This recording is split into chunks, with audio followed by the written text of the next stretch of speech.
Look, let's be real. We're all using AI these days, right? But are we really speaking its language? It turns out, getting what you actually want from an AI, well, it's not magic. It's a skill. And today, we're going to master it. We're going to break down the 5 key principles that'll take your AI chats from, frustrating to absolutely phenomenal. Oh man, we have all been there, haven't we? You ask for something that seems super simple, and what you get back is bizarre, or totally generic, or just flat out wrong.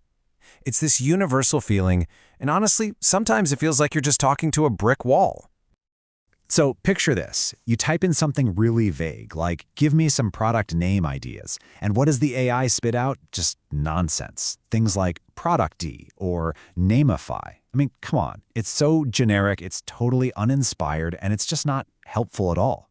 This right here, this is that classic communication breakdown we're talking about. But here's the thing, and this is the big secret. The problem usually isn't the AI itself. The quality of what you get out is a direct reflection of the quality of what you put in. So it's not really a tech problem, it's a communication problem. We just got to learn how to ask in the right way. And that is exactly where this whole idea of prompt engineering comes into play. It's basically the art and science of designing really effective prompts. You can think of it like the official instruction manual for talking to an AI, a set of best practices that's going to make the model way more reliable, way more accurate, and, just a lot more useful for you. Okay, so where do we even begin? Well, the first 2 principles are all about setting the stage. It's about giving the AI a really clear job to do and a super clear way to deliver the results back to you. All right, principle number 1, give direction. This is huge. Don't just ask for a thing, tell the AI how to think about that thing. You gotta assign it a role, a persona. Tell it, you are a world-class copywriter crafting a slogan, or you're a skeptical scientist reviewing a paper, or maybe you're a witty playwright scripting dialogue. Giving the AI a clear persona like this is honestly one of the most powerful things you can do to shape its response. And principle 2 is just as important. Specify the format. Look, AI models can give you information back in pretty much any structure you can think of. So, do you want a numbered list? A table? How about a clean JSON file? Which, by the way, is just a simple data format that other apps can read really easily. Telling the AI the exact format you want gets rid of all the guesswork, and it's absolutely crucial if you're trying to plug its output into some other application. Okay, now let's see what happens when we put these 2 together. On the left, you see that old, kind of lame prompt. But on the right, that's where we've applied our first 2 principles. We gave it direction, act as Steve Jobs, and we specified a format, respond only in JSON. I mean, just look at the difference in how specific that is. We've gone from just, hoping for a decent answer to basically demanding a great one in a very particular style and structure. And this is a fantastic example of how powerful format can be, even for images. The original prompt was super simple, just a business meeting. But then you add one tiny little format instruction in Minecraft, and boom, the result is completely transformed. It's the same basic idea, sure, but that one little phrase forces the AI into a totally different and frankly way more interesting creative universe. All right, so we've got direction and format down. We're setting the stage. Now let's get into the next 2 principles. These are all about refining the AI's output, first by showing it what a good answer actually looks like, and then by figuring out how to measure the results. So this brings us to principle 3, provide examples. There's a fancy term for this, few-shot prompting, but it's really simple. It's exactly what it sounds like. Instead of just describing what you want, you actually show the AI a few examples. I mean, think about it. It's how we teach people, right? If you want a new team member to do a task well, you don't just tell them, you show them a couple of examples of how it's done right. And guess what? It works the exact same way for AI. And what's wild is when you look at the actual data.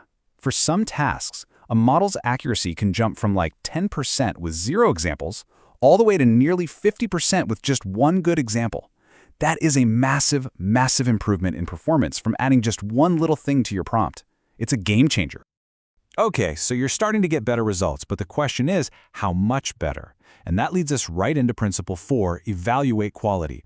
Now, just kind of eyeballing the output is fine if you're doing a one-time thing, but if you're going to be using a prompt over and over again, you really need a system. You need a solid way to measure your results so you can actually prove that the changes you're making are making things better and not just, different.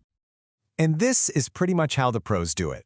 They use what are called standardized evaluations, or evals for short, to test different models and prompts against each other.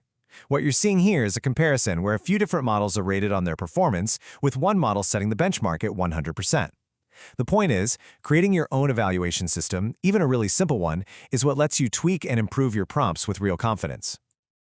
All right, so we've got 4 super powerful principles in our back pocket. Now for the last one, and this one's a bit more of an advanced technique. This is for those times when you have a goal that's just too big or too complicated for one single prompt to handle. And that's principle 5, divide labor. Honestly, this is a classic problem-solving trick that applies everywhere. The idea is, instead of trying to write one single, perfect, massive prompt that does everything at once, you break the big, complex problem down into a bunch of smaller, more manageable steps. You use one prompt for step 1, then you take its output and feed that into the prompt for step 2, and you just keep going, creating a kind of chain. This whole thing is often called a chain of thought process. It's simple, really. First, you figure out your big, complex goal. Then you chop it up into logical little subtasks. You prompt the AI for each small part one at a time. And finally, you stitch all the outputs together. This approach, it just gives you so much more control. It makes it way easier to figure out what went wrong if there's a problem, and honestly, it almost always leads to much better results for those really tough tasks. So, there you have it. 5 fundamental principles that'll take you from someone who just uses AI to someone who can truly direct it. And this isn't just about getting slightly better answers either. This is about gaining a brand new kind of creative and analytical superpower. So let's do a quick recap of your new prompting playbook. Number 1, give direction. That's assigning a role. 2, specify the format. Define that structure. 3, provide examples. Remember, show, don't just tell. 4, evaluate the quality. You gotta measure your results. And finally, number 5, divide labor. Break those big, tricky tasks down. And here's maybe the most important takeaway of all. As the people who wrote about this stuff put it, these aren't just little tips or temporary hacks that only work for today's AI. No, these are fundamental rules for communicating with any kind of intelligence, whether it's artificial or biological. So you're not just learning prompt engineering, you're learning a skill that's truly timeless.